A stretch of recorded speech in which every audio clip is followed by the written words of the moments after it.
So God is a promise keeper. And what God has promised is what he will do. If he made a promise to you, he will do it. But now, I need you to understand something. After God's children have gone a long journey, they always get to the destination where God's promises are. Now that's where the issue is. That's where the problem comes with many people. Because God will come and make a promise to you. My child, you carry greatness. I'll make you this. I'll make you that. You don't wake up to it. There is a journeying in God. And it's after you journey in God that you reach the destination where God's promises are. Listen, God's promises that he has made to you are not where you are. They are in the destination. Now, for you to reach that destination, you must journey, and you journey with him. So after a long journey, you will get to that destination where his promises are. It's after a long journey. Your destination is where God has kept your promises. Your destination is where God has kept his promises. Did you hear what I said? Your destination is where God has put your promises. Can you journey to your destination?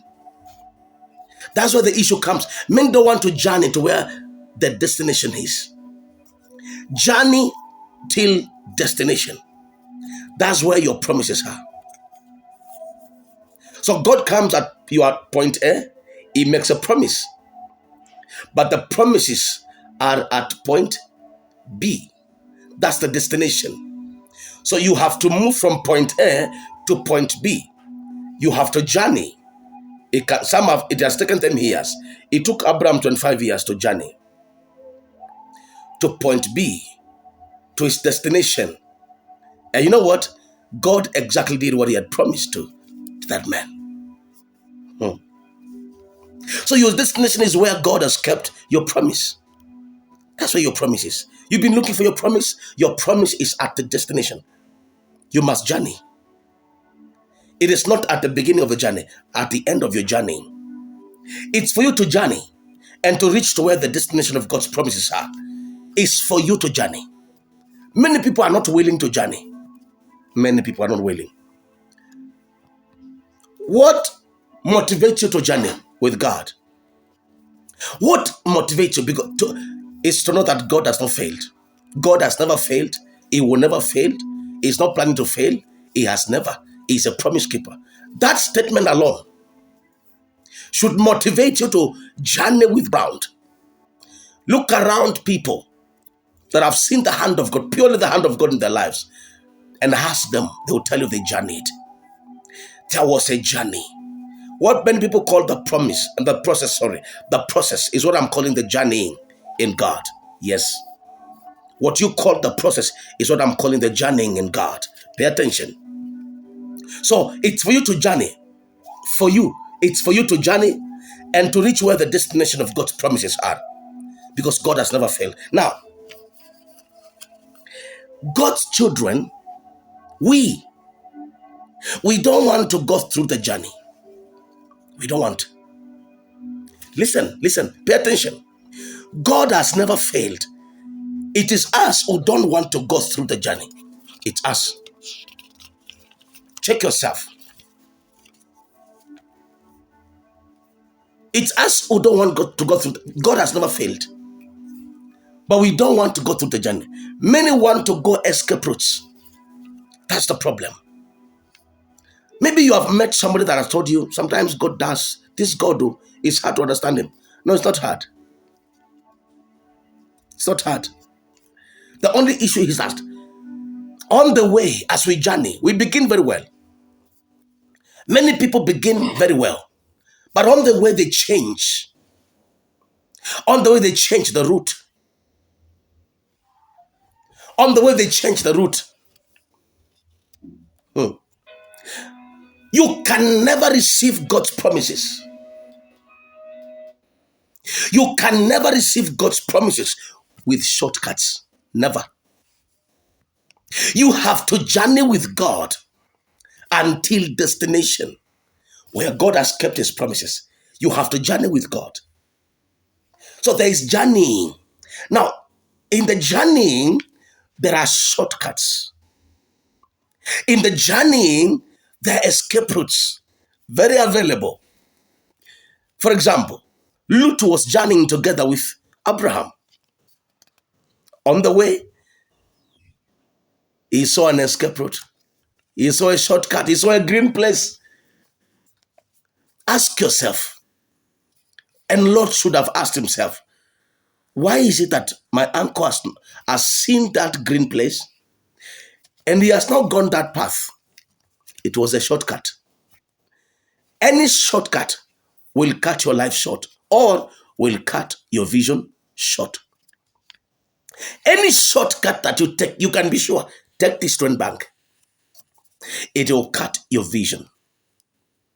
Yes. Any shortcut that you choose to take as a child of God, it's important to journey to the destination.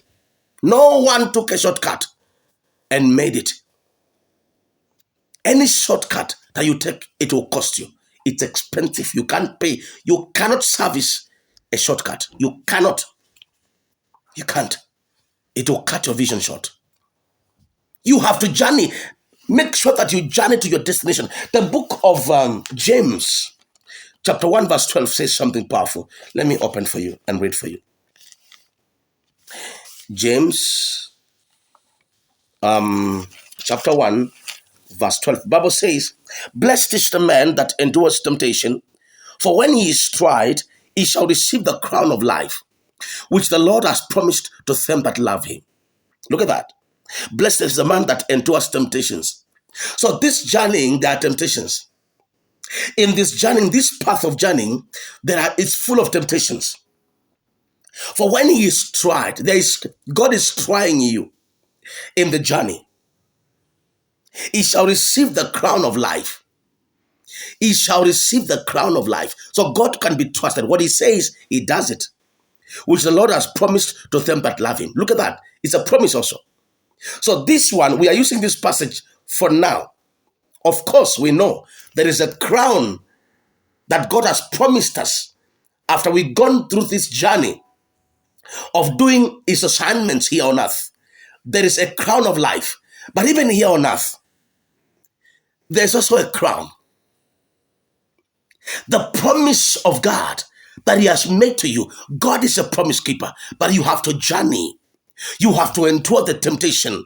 You have to go through the testing. It's when you journey with God that he directs you to the destination where he has kept that promise. I want to address one or two issues. One, if you are feeling giving up, to give up on this journey, be strengthened. God is a promise keeper. I said, God is a promise keeper. He can be trusted to keep his promise. God can be, I don't know what you are told. Yes, I'm here to tell you of the credibility of God. I know many have doubted God because of the journey. Sometimes the journey can take long. Somebody like Joseph, it took him 13 years. For him to reach his destination. Abraham took 25 years. Pay attention. If you had given up, be strengthened. Receive strength. God can be trusted. Don't you give up. Don't you give up. Pick up yourself and continue the journey.